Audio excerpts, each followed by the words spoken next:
Good morning all of you. आज हम लोग क्लास 8 का हिस्ट्री का सेकंड चैप्टर पढ़ने जा रहे हैं, जिसका टॉपिक है फ्रॉम ट्रेड टू टेरिटरी। इससे पहले हमने फर्स्ट चैप्टर आपको व्हाट वेयर एंड व्हेन पढ़ा दिया था और उसमें समझा दिया था कि किस तरीके से हिस्ट्री को याद रखना है और किस तरह से डेट सेंट्रिक हिस्ट्री नहीं बल्कि date and event centric history, मतलब दोनों को रिलेट करके पढ़ना है। और इवेंट क्लियरिफाई करता है, दैट मींस इवेंट इंपॉर्टेंस रखता है कि कौन सी डेट किस तरह से हमें याद रखनी है ना। तो अब हम लोग जो टॉपिक पढ़ रहे हैं फ्रॉम ट्रेड टू टेरिटरी, इसमें सबसे पहले जानते हैं कि क्या देखने वाले हैं कि भारत में जब यूरोपियन का आगमन शुरू हुआ, जब यूरोपियन आना शुरू हुए, सबसे पहले पुर्तगाली आए थे, फिर डच आए, फिर ब्रिटिश आए, फिर फ्रेंच आए, ठीक है। और बाद में किस तरह से ब्रिटिशों का शासन हमारे देश में एस्टेब्लिश होता है, या कह सकते हैं कि ब्रिटेन ने किस तरह से हमारे देश को गुलाम बनाया, उसके क्या क्या कारण थे, हमारे इंटरनल फैक्टर क्या थे, कहां कहां हम कमजोर पड़ रहे थे, या फिर हमारी पॉलिटिकल सिस्टम में क्या खामियां थी, या उस वक्त के जो सुल्तान थे, जो राजा थे, वो सारी दिक्कतों के बारे में जानेंगे। एंड देन किस तरह से उन्होंने अपने कंपनी को, एक कंपनी आकर के बसती है इंडिया में, ईस्ट इंडिया कंपनी, और वो कंपनी अपने आप को एक्सटेंड करती हुई जाती है और भारत का एक समय ऐसा आता है कि भारत का शासन सीधे सीधे ब्रिटिश क्राउन के हाथों में चला जाता है और पॉलिटिकली रूप से और इकोनॉमिकली दोनों तरह से वो हम पर हावी हो जाते हैं। इसके बारे में हम लोग जानेंगे इस पूरे की पूरी चैप्टर में, ठीक है। तो आइए हम लोग शुरू करते हैं यहाँ से कि मुगल एम्पायर, आपको पता होगा मुगल सल्तनत का काल चल रहा था 1526 से, जब बाबर आए थे, है ना। उसके बाद बाबर के बाद अनेक और भी राजा आए, जैसे जहांगीर हुए, अकबर हुए, लेकिन वो लोग क्या थे, एक पावरफुल एम्पायर थे, ठीक है। डिक्लाइन जब मुगल एम्पायर का शुरू होता है जहां से, वो था औरंगजेब का समय। जब औरंगजेब का डिक्लाइन कब शुरू होता है, क्योंकि आखिरी सबसे पावरफुल एम्पायर कह सकते हैं मुगल सल्तनत का कोई था, तो वो कौन था, औरंगजेब था। उसके बाद जो भी आया उनका उतना इंपॉर्टेंस देखने को हमारे इतिहास में नहीं मिलता है, क्योंकि वो एक पावरफुल रूलर नहीं थे, एम्पायर नहीं थे। तो 1707 में क्या होती है कि डेथ ऑफ औरंगजेब, औरंगजेब की मृत्यु होती है, और यहाँ से ही एक पृष्ठभूमि तैयार हो जाती है कि भारत में यूरोपियनों का आगमन 1498 में ही शुरू हो गया था।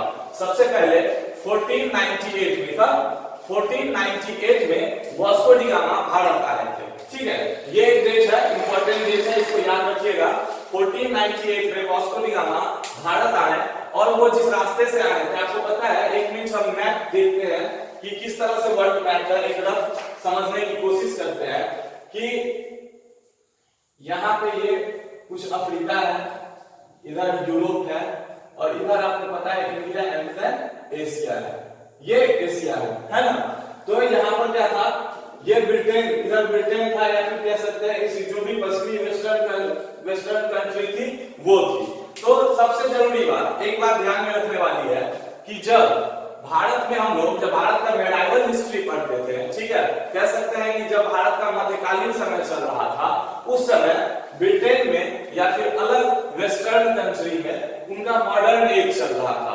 दैट मींस वो हम लोगों से बहुत ज्यादा डेवलप थे। आपको पता है, मैंने इससे पहले बताया था कि किस तरह से एंशिएंट हिस्ट्री, मेडाइवल हिस्ट्री और मॉडर्न हिस्ट्री को हम लोग देखते हैं, मतलब किस तरह से बांटा गया। तो आपने देखा था कि मॉडर्न हिस्ट्री को उसके पॉलिटिकल पावर के अकॉर्डिंग, उसके इंडस्ट्रियल ग्रोथ के अकॉर्डिंग, जो मतलब जैसे industrial growth and political changes आने लगा, वो उन चीजों की कहानी जब हम पढ़ते हैं तो वो मॉडर्न हिस्ट्री में पढ़ते हैं, है ना। तो हम लोग जब मेडाइवल टाइम में जी रहे थे, उस वक्त क्या था, ब्रिटेन के या फिर कह सकते हैं वेस्टर्न कंट्री जो थे, उनका डेवलपमेंट काफी हो चुका था, है ना, उनकी इंडस्ट्रियल ग्रोथ बहुत ज्यादा हो चुकी थी, तो उनका मॉडर्न एज चल रहा था, ठीक है। तो वो क्या करते हैं, अब उनका इंडस्ट्रियल ग्रोथ हुआ, तो उसके रॉ मटेरियल्स या फिर जो भी वो सामान बनाते हैं, प्रोडक्ट को बनाते हैं, उसको बेचने के लिए अलग अलग जगहों पर जाएंगे, है ना। तो दूसरे देशों को खोजने की मतलब एक होड़ सी लग गई थी कि अलग अलग जगह प्लेसेस खोजे जाए जहां पर हम अपने ट्रेड में बनाए हुए सामान को बेच सके। तो उन्होंने क्या किया, वहां पर बहुत सारी कंट्री थी, जिसमें से एक सबसे पहले क्रिस्टोफर कोलंबस, कौन, क्रिस्टोफर कोलंबस भारत की खोज में निकला था, लेकिन वो पहुंच गया अमेरिका में 1492 में, 1492, कौन, कोलंबस, क्रिस्टोफर कोलंबस। और इन्होंने किसकी खोज कर डाली थी, अमेरिका की, ठीक है। एंड देन 1498 में एक और सेलर है, सेलर होता है, पोर्तुगीज नाविक, जिस पुर्तगाल के जो यात्री होते हैं उनको पोर्तुगीज कहते हैं, है ना। तो पोर्तुगीज सेलर था वास्को डी गामा, वो भारत की तरफ रुख किए, ठीक है। मतलब वो अलग लैंड को खोजने निकले थे, पर उनको भी नहीं पता था कि हम भारत को खोज लेंगे, है ना। लेकिन वो दूसरे लैंड को खोजने के लिए निकले और इस जगह से वो यहाँ तक आए। ये जो अफ्रीका का सबसे सदर्न पार्ट है, यहीं पर एक जगह है जिसका नाम है ये केप ऑफ गुड होप, ठीक है। इस रास्ते से वो होते हुए यहाँ जो हमारा भारत है यहाँ पर पहुंचे, और यहाँ पर कहाँ पहुंचे थे, केरला के तट पर पहुंचे थे बेटा। ये अगर इंडिया है, ठीक है, ये अगर इंडिया है तो यहाँ पर केरला के तट पर पहुंचे थे, जिस जगह का नाम था कालीकट। कौन सा जगह था वो, कालीकट, जो केरला में है। तो केरला के कालीकट कोस्ट पर वो वहां वास्को डी गामा सबसे पहले पहुंचे, ठीक है। इसके आगे की भी कहानी है कि यहाँ पर उस वक्त का राजा जो था जमुड़ी, ठीक है, वो था और इन्होंने उनका भव्य स्वागत किया था, ठीक है। तो इस तरह से 1498 ईस्वी से पोर्तुगीज का आगमन शुरू हो जाता है। एंड देन सबसे पहले देखिए 1498 में पोर्तुगीज आता है। जो सबसे कंफ्यूजन वाली बात होती है, ठीक है, कि एक क्रम है। वैसे तो स्पेनिश भी आए, ठीक है, हॉलैंड के जो वासी होते हैं उनको डच कहते हैं, या नीदरलैंड, हॉलैंड, उसके वासी को हम लोग डच कहते हैं। तो सबसे पहले पोर्तुगीज आए 1498 में, एंड देन 1595 में डच आए, फिर ब्रिटिश आए 1600 ईस्वी में। तो जो ब्रिटिशर्स ने यहाँ पर अपना सबसे ज्यादा कंपनी का एक्सपेंड किया, और बाकी जो भी थे जो अलग अलग कंट्री से आए थे, जैसे पोर्तुगीज में या हॉलैंड के थे, डच थे, और बाद में फिर 1664 ईस्वी में फ्रेंच भी आए, ठीक है। तो 1600 ईस्वी में जब ब्रिटिश आता है तो यहां से कह सकते हैं कि हमारे इतिहास की एक अलग पृष्ठभूमि तैयार होनी शुरू हो जाती है। एक नया इतिहास हमको देखने को जो मिलता है मॉडर्न एज में, ब्रिटिश का या फिर यूरोपियनों का आगमन। उसमें ब्रिटिश सबसे अहम रोल इसीलिए है, इंपॉर्टेंट है, क्योंकि सबसे ज्यादा ब्रिटिश ने क्या किया, भारत पे कब्जा किया, और लगभग 200-250 सालों तक ब्रिटिश का शासन हमारे भारत पर रहा। तो हम इसके बारे में जानेंगे और किस तरह से इसका ट्रेड एक्सपेंड हुआ, जैसे कि आपने पहले ही बता चुका हूं, फ्रॉम ट्रेड टू टेरिटरी, है ना। तो किस तरह से ट्रेड आगमन होता है, क्या क्या फैक्टर थे वो जानते हैं। चलिए, तो ये चीज का आप याद रखिएगा। सबसे पहले पोर्तुगीज आए 1498 में, देन डच आए 1595 में, एंड देन ब्रिटिश आए 1600 में, और फिर फ्रेंच आए 1664 में, ठीक है। तो 1600 ईस्वी में क्या होता है, जब ब्रिटिश भारत आते हैं, उस वक्त भारत में मुगल सल्तनत काल का दौर चल रहा था, और उस वक्त भारत का राजा कौन था, मुगल एम्परर कौन था, वो था जहांगीर। कौन था, जहांगीर। तो जहांगीर के समय में सबसे पहले ब्रिटिश एम्परर आता है, और वो एक परमिशन मांगते हैं, ठीक है, क्योंकि वो जानते हैं कि पूरे भारत पर दिल्ली सल्तनत का शासन था। तो अगर Mughal emperor most powerful emperor था, पूरे देश का मेन कह सकते तो सेंटर था दिल्ली, है ना, तो वहां का जो एम्परर था, अगर उन्होंने अग्री हो गए और वो ऑर्डर दे दिए, देन क्या होगा कि वो आसानी से पूरे भारत में कहीं भी ट्रेड कर सकते हैं। तो उन्होंने मुगल जो एम्परर थे जहांगीर, उनसे क्या किया, एक परमिशन मांगी, और जहांगीर ने उनको परमिशन दे दिया कि आप भारत आ सकते हैं और भारत में आकर के ट्रेड कर सकते हैं, अपना व्यापार कर सकते हैं, ठीक है। तो यहाँ से ब्रिटिश के व्यापार का सिलसिला शुरू होता है। और 1600 ईस्वी में, बस बिल्कुल देखो, एक कहानी के तौर पर समझो, हिस्ट्री बिल्कुल ही इजी है, कोई टफ नहीं है, ठीक है, बिल्कुल आसानी से उसको समझो, कोई ज्यादा टेंशन नहीं लेना है। इवेंट को एक कहानी के तरीके से समझिए, और एक बार, दो बार, तीन बार, बार बार जब आप एक ही चीज को पढ़ेंगे तो ये डेट भी याद हो जाएगी। डेट याद रखना भी कोई बहुत बड़ी मुश्किल बात नहीं है, ठीक है। तो क्या हुआ, ब्रिटिशर्स आए इंडिया 1600 ईस्वी में, और इन्होंने एस्टेब्लिश करी ईस्ट इंडिया कंपनी की। इसका नाम तो आप सबने सुना ही होगा, है ना। सबसे पहले भारत में जो कंपनी आई वो ईस्ट इंडिया कंपनी आई। अब ये ईस्ट इंडिया कंपनी थी क्या, देखो, ब्रिटिशर्स जो थे, ठीक है, वहां के जो कुछ मर्चेंट होंगे, जो बड़े बड़े ट्रेडर्स होंगे, व्यापारी होंगे, उन्होंने क्या किया, कुछ लोगों ने मिलकर के एक कंपनी बनाई, जिसका नाम उन्होंने दिया ईस्ट इंडिया कंपनी।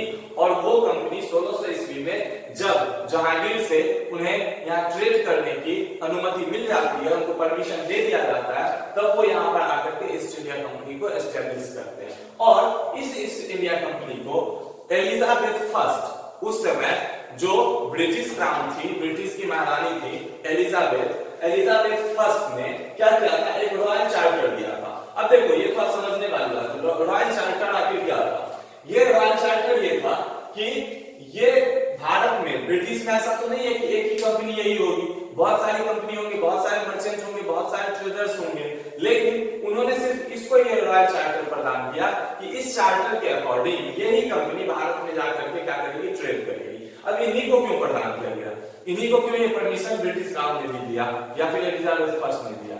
इसलिए दिया क्योंकि देखो वो ज्यादा से ज्यादा प्रॉफिट कमाना चाहते थे। ट्रेड जो होता है कोई भी व्यापार, उसका मुख्य उद्देश्य क्या होता है? मोर एंड मोर प्रॉफिट, जितना ज्यादा हो सके उतना आपको प्रॉफिट कमाना है ना। तो अगर बहुत सारे ट्रेडर्स ब्रिटेन से ही, बहुत सारे अगर मर्चेंट या अलग अलग कंपनी यहाँ पर एस्टेब्लिश होती आती, उनको अगर ये पास दे दिया जाता चार्टर के अकॉर्डिंग, तो क्या होता, बहुत सारी कंपनी आती, उनमें एक ट्रेड का बोर्ड लग जाता, फिर क्या होता, प्रॉफिट कम होता, एक ही चीज के लिए बार बार 2-4 अलग अलग कंपनियां आकर के उनको खरीदती है ना। तो वहां पर क्या होता, चीजों की वैल्यू बढ़ जाएगी। जैसे आपके पास एक पेन है और खरीदने वाले 4 हैं, तो क्या होगा, जो खरीदने वाले हैं, जो कंपनी के लोग हैं, उनको तो कम प्रॉफिट होगा क्योंकि आपकी कीमत तो बढ़ जाएगी। आप 10 रुपए की पेन 12 रुपए, दूसरा कहेगा 15 रुपए, तीसरा कहेगा 18 रुपए, और वो अपने मार्केट में जब जाकर के बेचते हैं तो उन्हें पता है कि हम उसको 20 रुपए में ही बेच सकते हैं। तो अगर वो 10 में खरीद के ले जाएंगे तो उनको 20 में बेचेंगे तो उनको ज्यादा मुनाफा होगा। अगर 3-4 अलग अलग कंपनियां आती है और वो उनका रेट बढ़ाते बढ़ाते 16 रुपए 17 रुपए कर देते हैं, तो अब क्या होगा, उनका जो प्रॉफिट है वो कम होगा। बस सेम बात यहाँ पर लाई करती है कि जितने ज्यादा कंपनी होती है उसमें क्या होता, ट्रेड का कंपटीशन बढ़ जाता और प्रॉफिट कम हो जाता। तो सो उन्होंने क्या किया, एक कंपनी, ईस्ट इंडिया कंपनी को उन्होंने ये रॉयल चार्टर दिया कि आप जाकर के इंडिया में क्या करो, ट्रेड करो। ठीक है, अब देखो ये चीज तो उन्होंने दे दिया, इन चीजों से तो ईस्ट इंडिया कंपनी को बचा लिया। लेकिन आपने देखा पहले ही कि पोर्तुगीज भी आए थे, डच भी आए, ब्रिटिश भी आए, एंड देन बाद में फ्रेंच भी आए। तो ये तो अलग अलग कंट्री से आए थे ना बेटा, तो ये तो यहाँ पर अपना भी ट्रेड करेंगे जितना उनको राइट था, या फिर वो वहां तक पहुंचे थे और ट्रेड करने के उद्देश्य से, तो उन्हें भी परमिशन थी, वो भी ट्रेड कर सकते थे। मैंने जैसे कि कहा, पोर्तुगीज जब Vasco da Gama first time ही आया था केरला, तो जमहूरी ने उसका बहुत स्वागत किया था, है ना। तो क्या था, सभी को ये चीज था कि यहाँ ट्रेड कर सकता था। So strict competition from other European powers. So competition जो है वो क्या है, रह ही जाती है अलग यूरोपियन पावर्स के बीच में। दैट मींस अलग अलग यूरोपियन, जैसे पुर्तगाल से आने वाले थे, तो हॉलैंड से आने वाले, जिनको डच कहते हैं, या नीदरलैंड से आने वाले, फ्रांस से आने वाले जो थे फ्रेंच। तो क्या था, 4-5 के अलग अलग कंट्री के जो ट्रेडर्स मर्चेंट्स वहां पहुंच रहे थे, तो ये कंपटीशन क्या था, अब बना ही हुआ था अभी भी। ठीक है, तो ऐसी स्थिति में क्या होगा, जब हमारे पास ऐसा सिचुएशन अगर क्रिएट होता है, तो लोग क्या चाहेंगे, पावर को शो ऑफ करना चाहेंगे, अपना पावर दिखाना चाहेंगे, और चाहेंगे कि हम अपने पावर के बदौलत क्या करें, उनको मार के भगाएं, है ना। क्योंकि जब भी मार्केट में ये सब नहीं रहेंगे तो फिर सारा का सारा प्रॉफिट जो इस 4 में से एक बचता उसको होने वाला था। एकदम सिंपल समझो, इन चारों में जो भी मेन, जो ज्यादा पावरफुल होता है, जिनका ट्रेड ज्यादा एक्सपेंड होता है, जो इन सब बाकी सबको भगाने में कामयाब होते हैं, उनको क्या होता, मोर प्रॉफिट, ज्यादा प्रॉफिट उन्हीं को होता। सो उन्होंने क्या हुआ, इन सब के आपस में, मतलब एक तरह से कह सकते हैं कि उन सब में कंफ्लिक्ट था। ठीक है, उन सब में क्या था, एक कंफ्लिक्ट था कि किसी भी तरह से हम क्या करें, एक दूसरे से, मतलब एक दूसरे जो ट्रेडर थे अलग अलग कंपनी के, उनको हम भगा सके।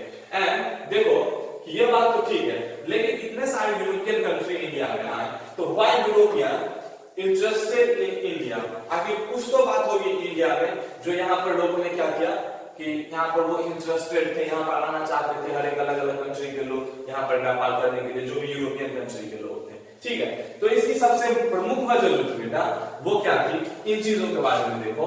इंडिया में बेस्ट क्वालिटी का कॉटन मिलता था, क्या, कॉटन, सिल्क एंड स्पाइसेस। ये वही वो चीज थी जिन्होंने यूरोपियनों का ध्यान अपनी ओर खींचा था। ठीक है, और यूरोपियन ये रॉ मटेरियल इंडिया से पाना चाहते थे, कॉटन, सिल्क एंड स्पाइसेस। ठीक है, तो यूरोपियन इंटरेस्टेड क्यों थे इंडिया में, क्योंकि यहाँ पर बेस्ट क्वालिटी के कॉटन अवेलेबल थे, बेस्ट क्वालिटी के सिल्क अवेलेबल थे, तो ये रॉ मटेरियल्स ले जाकर के वो कपड़े का जो उत्पादन है प्रोड्यूस ज्यादा कर सकते थे। ठीक है, बेस्ट कॉटन का मटेरियल, बेस्ट कॉटन मटेरियल से वो बेस्ट क्लॉथ्स तैयार कर सकते थे। और यहाँ के स्पाइसेस, सबसे ज्यादा स्पाइसेस, सबसे पहले जब वास्को डी गामा आया उन्होंने वहां से स्पाइसेस ही ले गए और वहां की मार्केट में बेचा। वो आसानी से वहां पर ज्यादा से ज्यादा प्रॉफिट में बिक जाया करती थी, जिसकी वजह से क्या था, यूरोपियन इंडिया में इंटरेस्टेड थे। ठीक है,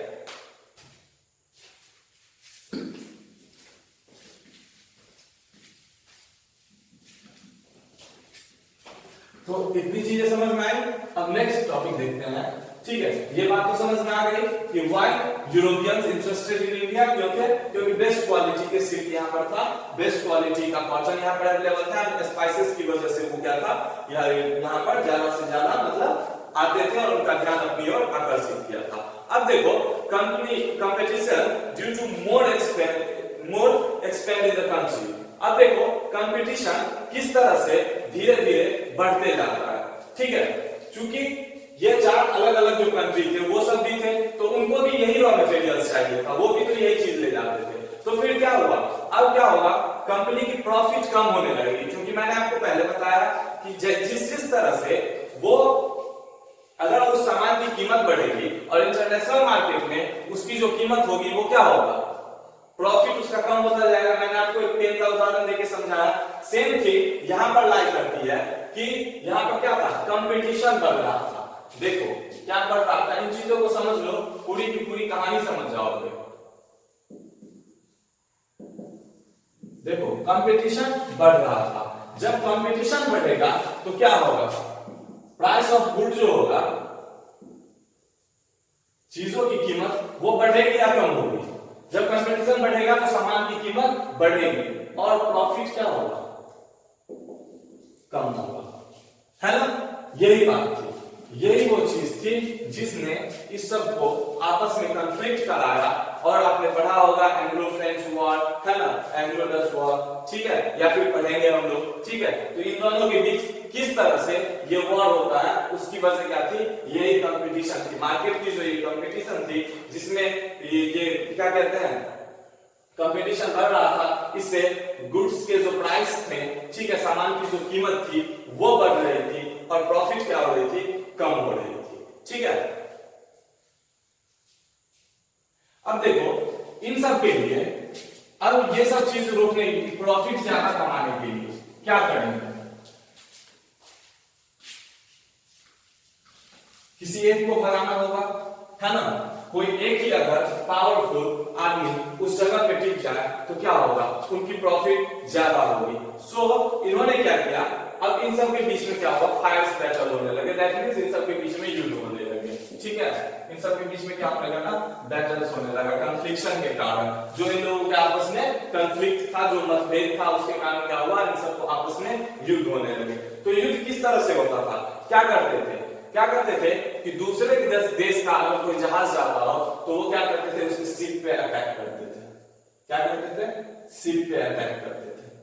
ठीक है, उनको सामान को वहीं पे तबाह कर देते थे ताकि उनको नुकसान हो और परेशान होकर के वो यहाँ पर रहना छोड़ दे। तो इस तरह से अंग्रेजों ने क्या किया, ब्रिटिशर्स ने, कभी ब्रिटिशर्स ऐसा करते थे, कभी फ्रेंच वाले, मतलब वही वाले से आपस में लड़ाई हुआ तो जिसको मौका मिल गया वो उस वक्त जीत गया, है ना। लेकिन आखिरी जीत तो उसी की होगी जिसकी ताकत सबसे ज्यादा होगी। तो बस यही बात थी, कभी के आपस में कन्फ्लिक्शन की वजह से जो बैटल्स होते थे, तो किस तरह का बैटल्स होता था, उनके शिप पे अटैक कर दिया जाता था। इसके बाद वो लोग क्या किए कि फोर्टिफिकेशन करना शुरू किए।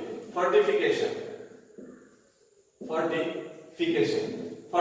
मींस किलेबंदी, कि हम इस जगह पे, जैसे कोई एक पोर्ट है, उस पोर्ट को अगर उन्होंने अपने अंदर कंट्रोल में ले लिया तो उसकी किलेबंदी कर दी कि अब इस पोर्ट पर, इस जगह पर मेरा ही जहाज रुकेगा और मेरा ही सामान उतरेगा, दूसरे का हम नहीं जाने देंगे, है ना। दैट मींस ये जो ट्रेड हो रहा था, ये ट्रेड जो है हेल्प ऑफ आर्म्स, सिर्फ और सिर्फ हथियारों के दम पर हो रहा था। ये जो ट्रेड हो रहा था, ये ट्रेड किस तरह से हो रहा था,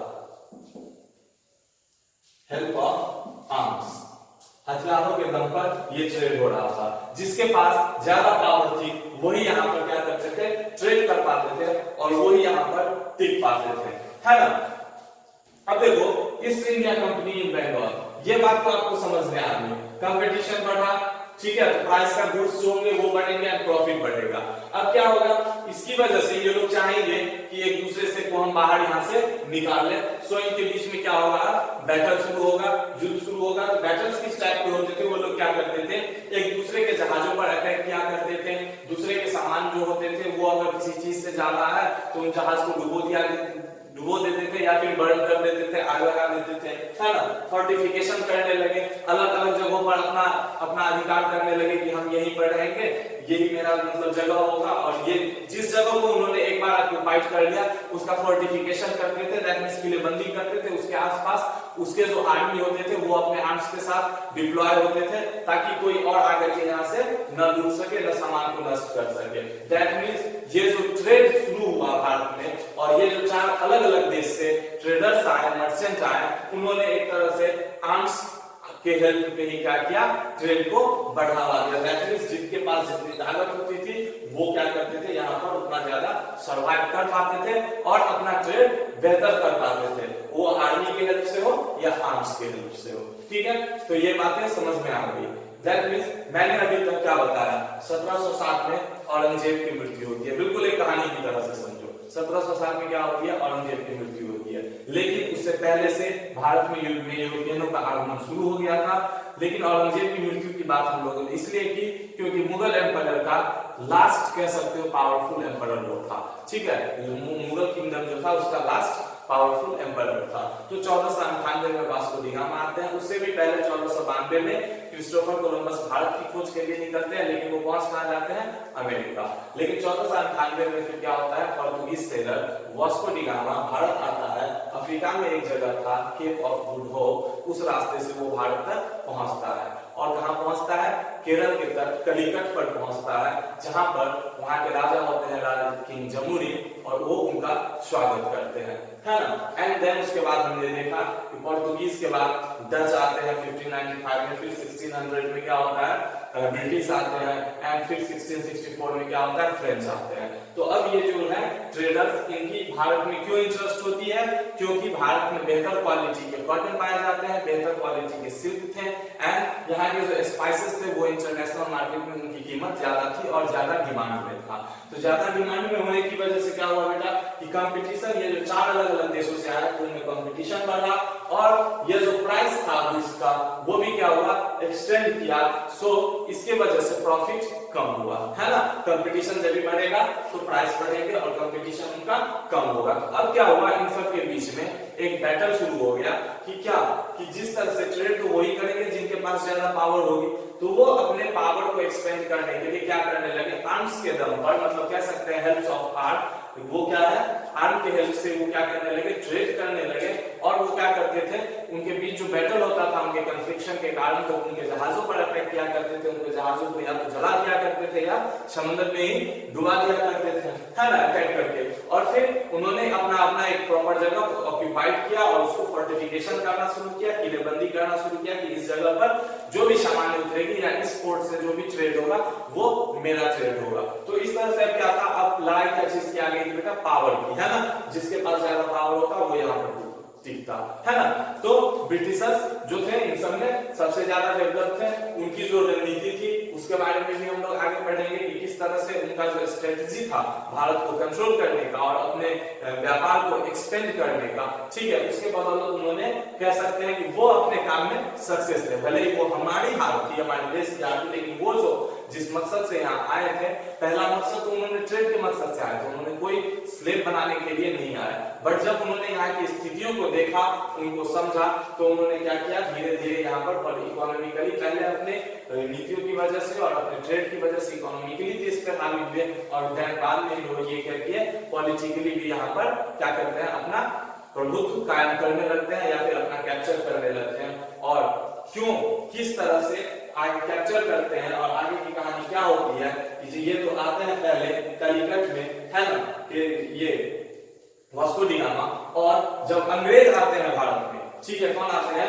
अंग्रेज आते हैं, तो उनकी जो फर्स्ट फैक्ट्री थी, पहली फैक्ट्री, ये चीज याद रखिएगा, 1600 में आया और ठीक 8 साल के बाद 1608 ईस्वी में उन्होंने सूरत में अपनी पहली फैक्ट्री स्थापित की थी, ठीक है, फर्स्ट फैक्ट्री एस्टैब्लिश्ड, ठीक है, पहली फैक्ट्री 1608 ईस्वी में सूरत में एस्टैब्लिश की गई। बट याद रखिएगा कि अगर कभी पूछा जाए तो इसमें एक कंफ्यूजन होती है, 1611 में सूरत दूसरी फैक्ट्री जो थी अंग्रेजों की वो मसूलीपट्टनम में थी, ठीक है, कहां पर, मसूलीपट्टनम में थी। तो इस दोनों में सबसे मेन जो कंफ्लिक्ट होता है वो ये कि कभी कभी दिया रहता है, ठीक है, आपको बुक में भी दिया हुआ है मसूलीपट्टनम के बारे में, बट सूरत के बारे में नहीं दिया हुआ है। ये इसलिए क्योंकि जो ये जो पहली फैक्ट्री जिसको मछलीपट्टनम में कहा जाता है, ये 1611 में एस्टेब्लिश हो गई थी। लेकिन सूरत में जो था,